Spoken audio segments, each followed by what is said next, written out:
पंडित राम भजन त्रिपाठी सारंग जी की स्मृति में हर वर्ष उनके नाम से उनके सुपुत्र श्री अनिल त्रिपाठी द्वारा यह आयोजन किया जाता है और वो पिताजी की स्मृति में साहित्यकारों को सम्मानित करते हैं और इस बार से उन्होंने माता जी की स्मृति में भी एक पुरस्कार देने की घोषणा की है। घोषणा क्या, बल्कि ये सुविधा जी को दिया जा रहा है और हमारे बीच में एक ऐसी शख्सियत, चाहे वो साहित्यिक कार्यक्रम हो, चाहे वो देशभक्ति का कार्यक्रम हो, चाहे आजाद जी से संबंधित कोई कार्यक्रम हो, और बढ़ चढ़ करके हिस्सा लेने वाले आदरणीय नंदी पांडे जी हमारे बीच में है, उनका सम्मान है। और देश के जाने माने व्यंग्यकार हास्य व्यंग के साथ एक ऐसा नहीं कि हास्य व्यंग जो अन्य विधाओं में काम नहीं करता, हो सकता है जितना हास्य व्यंग वो मंचों पर पड़ता उससे ज्यादा कहीं उसने गीतों में, गजलों में काम किया। तो ऐसे ही हमारे ओम नारायण शुक्ल जी, एक बार तीनों के लिए जोरदार तालियां होनी चाहिए।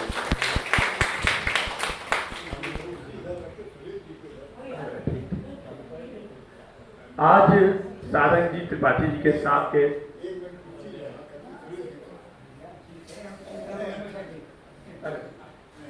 जगह है नहीं वहां पर,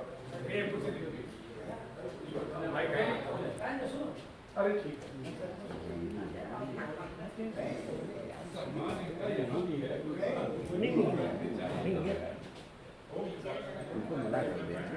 आदरणीय त्रिपाठी जी हमारे क्षेत्र में ही दरअसल हुआ में और सारे त्रिपाठी जी के 92 वर्ष के आप हैं और आज की अध्यक्षता कर रहे हैं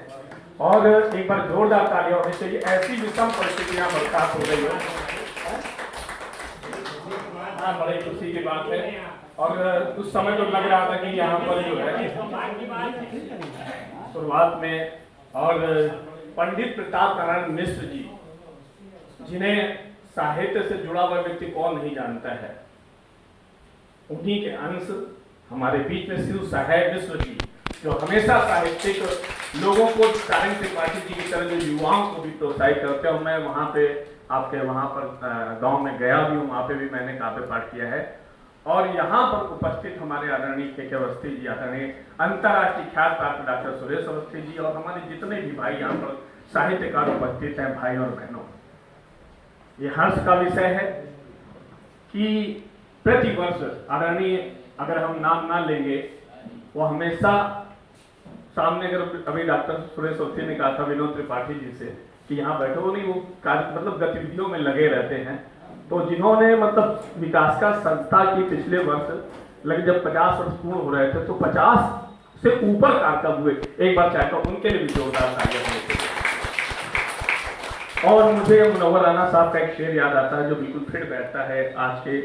मैं अनिल त्रिपाठी जी और सहयोगियों को देना चाहता हूँ कि नए कमरों में चीजें पुरानी कौन रखता है, नए कमरों में चीजें पुरानी कौन रखता है, परिंदों के लिए कुंडों में पानी कौन रखता है। और आपको समर्पित करता हूं कि हम ही ढहती हुई दीवार को थामे रहे, वरना सलीके से बुजुर्गों की निशानी कौन रखता है। और वास्तव में आप लोग सलीके से बुजुर्गों की निशानी रखने वाले लोग हैं। और यहाँ पर हमारे त्रिपाठी जी, हमारे शिव साहेब मिश्र जी, नंदी जी, ओम नारायण जी, के अवस्थी जी, डॉक्टर सुरेश अवस्थी जी, यहाँ पर जितने बैठे हो, जब बुजुर्गों से हमको संस्कार मिलते हैं, प्यार मिलता है, संस्कार मिलता है, तो सबसे पहले कार्यक्रम की शुरुआत करने से पहले मैं 4 पंक्तियां आपके चरणों में रखना चाहता हूं कि मीठी मीठी लोरियां गुनगुनाता कौन है। 4 पंक्तियां मैंने लिखी, समर्पित करता हूं कि मीठी मीठी लोरियां गुनगुनाता कौन है, राजा रानी की कहानी आप सुनाता कौन है, और वो तो केवल आप जैसे लोग हैं, आप जैसे लोग हैं जिनसे बची है संस्कृति, वरना संस्कारों को सिखाता कौन है, वरना संस्कारों को सिखाता कौन है। तो आइए, सारंग त्रिपाठी जी, जिनका स्नेह हमें बेहद स्नेह प्राप्त हुआ, और सारंग त्रिपाठी जी के अंदर ये मुझे सौभाग्य की बात है, मेरे लिए गर्व की बात है, आशीर्वाद की बात है कि उनके साथ में मुझे काव्य पाठ का कई बार अवसर प्राप्त हुआ और कई बार वो कार्यक्रम में मुझे ले भी गए हैं। कार्यक्रम में मैंने उनके साथ में काव्य पाठ किया, मुझे आशीर्वाद भी उन्होंने दिया और चुप्पे से निकाल के देते थे, ये लो 21 रुपया बताना नहीं। तो मतलब एक दो उनके अंदर की छलक मिलती है अनिल त्रिपाठी जी ने मुझको। और लेकिन सर्वाधिक